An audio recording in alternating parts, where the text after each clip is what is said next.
Welcome to our Biz Huddle podcast. I'm your host, Mitch Cuthbert, Creative Director at Baker Creative.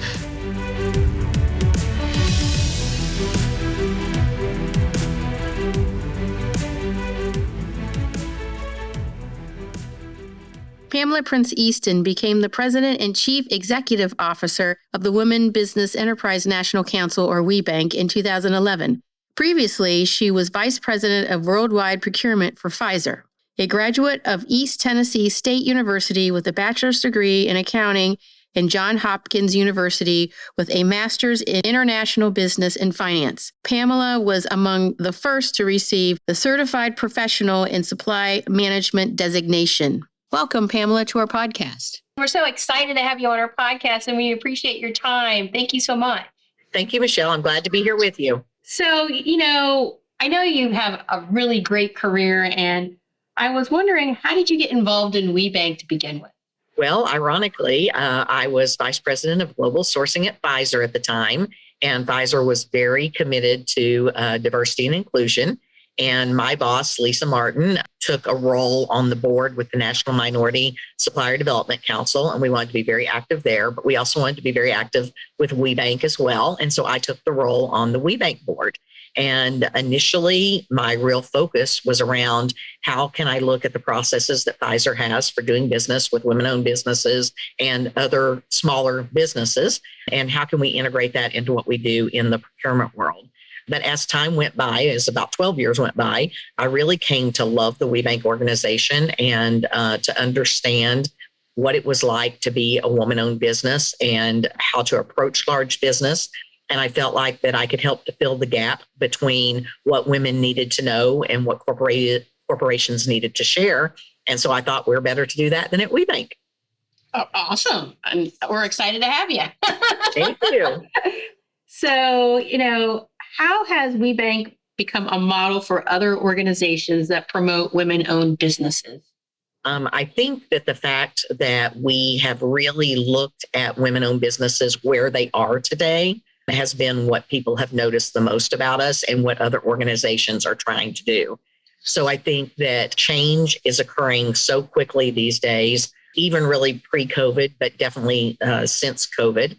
And our organization, I think, is particularly good at being in touch with our women-owned businesses and being in touch with our corporations and understanding what needs to be dealt with between both of those entities. And we try to meet people where they are. And so if our women-owned businesses are experiencing a very big change in how to be in touch with corporations or with the government, then we want to spend extra time there ensuring that we shore up how that can happen. As you might guess, in this last year, everyone's mode of communication changed, how they met other valid suppliers changed, and how they stayed in touch. And so we have tried to be at the forefront of understanding the best ways in which to do that. So that kind of leads me to another question. So what adaptations did WBENC make during that pandemic? So everything we did was an adaptation. I am very blessed to have a tremendous staff at the WBENC National Headquarters of people who really believe in the mission that we do and the people that we serve. And so through that activity, everyone realized that our primary form of interacting in any year was around large in-person events. And so we recognized right away that that certainly wasn't going to happen for our first event and likely not to happen for our second event for 2020. And, as it's turned out, it's happened in 2021 as well. And so what we did was we said, okay, how can we meet people where they are? It was going to be a virtual world. And we very quickly worked with experts, whether they were university experts, whether they were WBE experts such as yourself, whether they were people in corporations who had additional practices to share or wanted to share how their environments were changing. We literally kind of went to the expert and brought those experts to our WBEs. So we pivoted and created a very robust program we call We Thrive. And We Thrive is a 9-week program that women can participate in. There are 3 tracks of it. You can be in the survival mode, the growth mode, or the thriving mode. And there's a different curriculum for each woman as she goes through that programming. It's in person in that it's live like you and I are today. And you have your own cohort of people going through the same experiences. And that has been one of the most successful things we've been able to do. We've continued to bring our corporate members to our WBEs via virtual platforms. And with the exception of the fact that everyone is very tired of virtual, that has been working very, very well. We're seeing a lot of results. We're seeing a lot of connections. We're seeing a lot of contracts. So literally every single thing we've done is a pivot to doing it in a virtual world.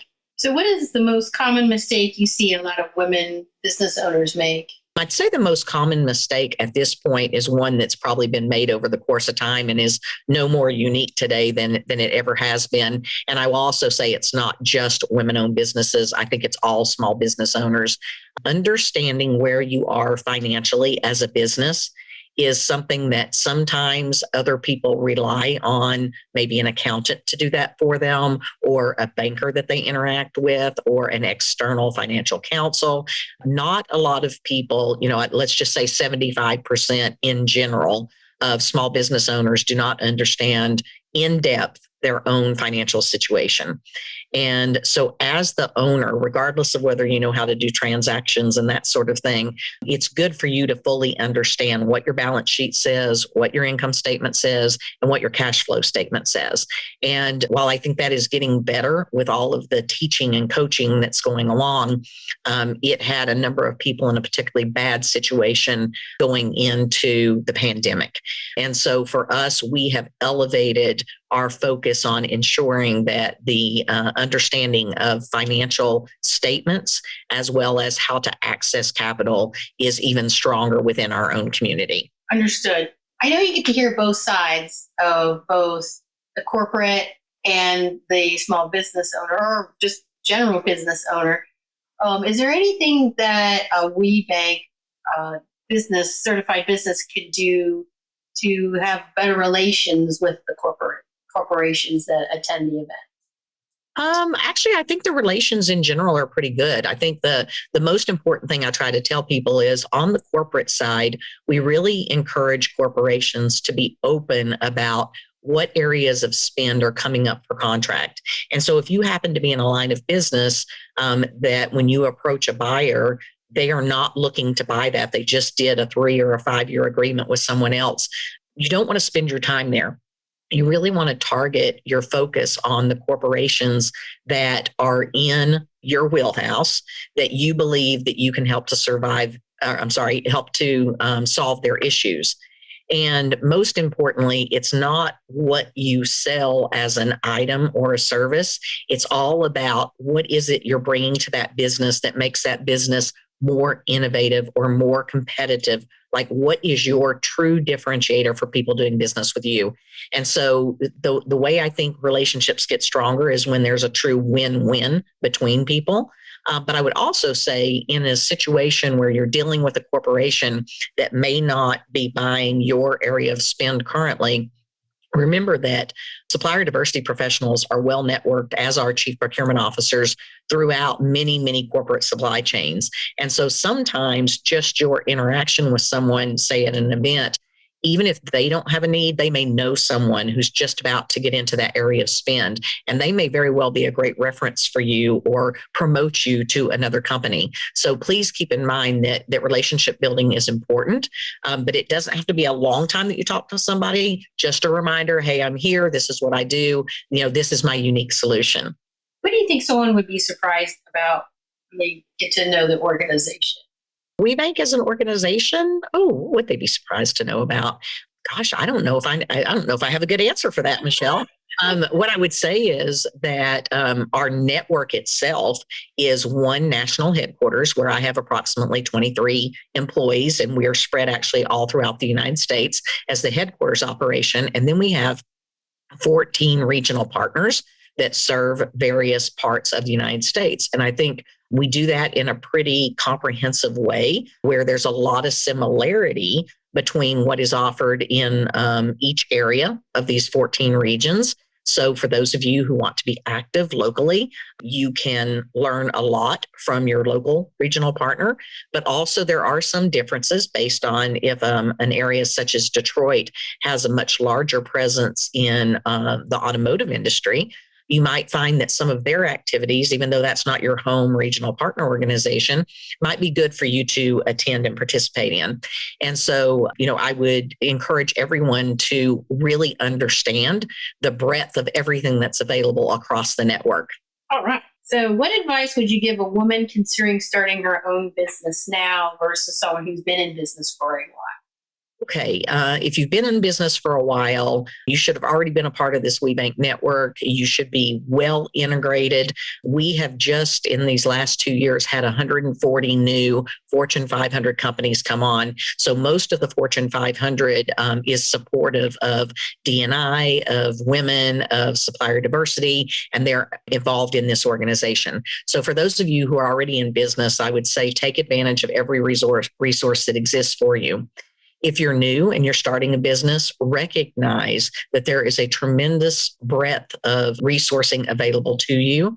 Through the SBA itself, there's a lot of startup type activity. If you go to sba.gov, check that out. There's a lot available to you. But additionally, get involved in your local regional partner organization where you'll have numbers of corporate members, other WBEs, who are really vested in your business becoming a success. And again, work with the regional partner or work with WBENC National to really build out your comprehensive solution and almost your pitch to how you're going to talk about what you can bring to a corporation, because as a new person, they wouldn't have been aware of you yet. And so you want to make sure that you put the best foot forward with the most impactful message. Understood. What do you think is the most rewarding aspect of your job? Actually, the most rewarding part of my job is when I see business done together. It is wonderful to see so many women out there. They may have left corporate America to start their own business with a great idea. They may have done so because they became mothers, and then see the number of corporate members who are very vested in seeing all of these women be successful. And so that's probably the most gratifying thing, is when I see the parties working together, they're communicating on what is important about doing business together. And then there's actually business that results from that. And we have a lot of that. So that's good. What is WBENC's primary focus for the future? Our primary focus for the future is really on, again, continuing to meet women where they are and to build out resources that will allow them to grow in the best possible way and to thrive as entities. And so access to capital, again, has been one of those very challenging areas, especially with a pandemic having occurred. So we will be working to understand different populations of our women-owned businesses and what those needs are, and then looking for specific solutions that can allow them to grow their businesses without giving up all of their ownership. Understood. The work-life balance. I know your schedule is so crazy. How do you balance everything out? So I don't guess I look at it as work-life balance as much as I look at every day, what do you prioritize that day? So there are certainly times when work has got to be the most important thing that is going on. And I explain to my family that, there's going to be this concerted effort where they may not see me for a little bit on all the things that they wish that they could see me participate in. But the same thing is true from a personal perspective. You have to make time to be with your family, to be with your friends, to let everyone know that you're thinking about them. And so I think it becomes a series of priorities and prioritization more so than some real balance. Understood. So in today's world, are consumers and other businesses more supportive of women-owned businesses in the years past? Yes, I think consumers in general, if you just think of the person on the street, I think that there has been a lot of interest in buying products from an affiliated group, whether that would be women-owned businesses, LGBT businesses, minority-owned businesses, et cetera. I think almost buying for a purpose or buying for a cause has been something that has been growing over, say, the last 5 years. I would say that right now there is a larger effort than ever with consumers to try to support groups that they feel need that support. They may specifically look for something that has been created by a Black-owned business, an LGBT business, a woman-owned business. And so you'll see a lot of retailers trying to demonstrate where these products are within their store or in their e-commerce platforms. And that has been really growing lately. I would say there is very much because of everything we've dealt with systemic racial injustice over these last 18 months, there is a very concerted effort by corporations that I consider to be very well-rounded. It's focused on wanting to ensure that they're doing business with women and other entities in their supply chain, but also in the promotion of those who have not always been the majority within the business, ensuring resources are available to people within the business, and a real recognition that it's hard for you to deliver a product and service as a corporation if you don't understand the population of people you're trying to deliver to. So I think that it has definitely grown significantly, especially over the last 2 years. And I hope it is a trend we will continue to see growing.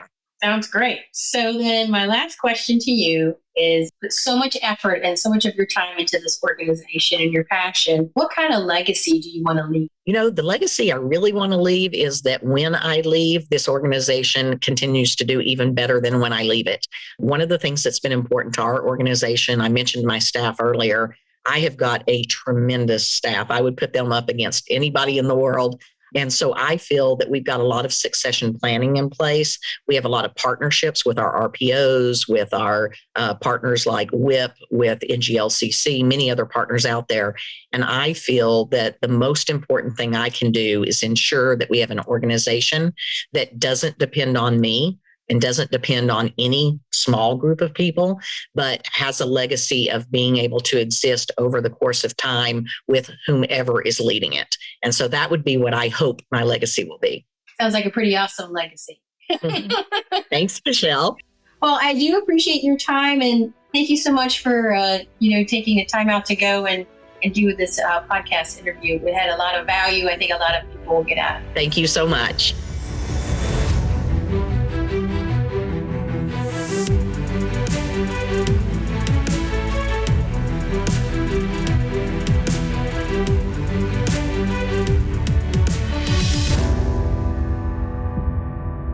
If you're interested in learning more, visit our website at bakercreative.co.